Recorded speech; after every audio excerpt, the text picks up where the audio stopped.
Guys, hello everyone, देखते हैं guys आपके लिए कि आपके पार्टनर और थर्ड पार्टी के बीच में क्या चल रहा है। आपके पार्टनर और थर्ड पार्टी की क्या सिचुएशन है, तो स्क्रीन के ऊपर डबल टैप जरूर करना है, ठीक है।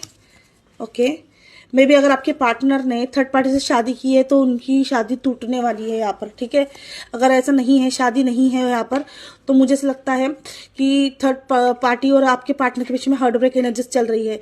मोस्टली थर्ड पार्टी यहाँ पर जो है इस पर्सन का करियर या फिर इस पर्सन की मैरिज या फिर परिवार नजर आता है, ठीक है।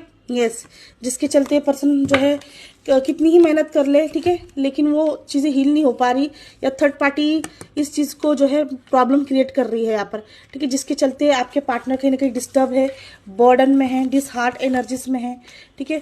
पर्सन कहीं ना कहीं अपनी जो है नींदें रात की खराब कर चुके हैं, काफ़ी बर्डन में है, बैलेंस नहीं बन पा रहा है। ये आपकी तरफ आना चाहते हैं थर्ड पार्टी से निकल कर, सही समय का वेट कर रहे हैं ताकि सिचुएशन हील हो।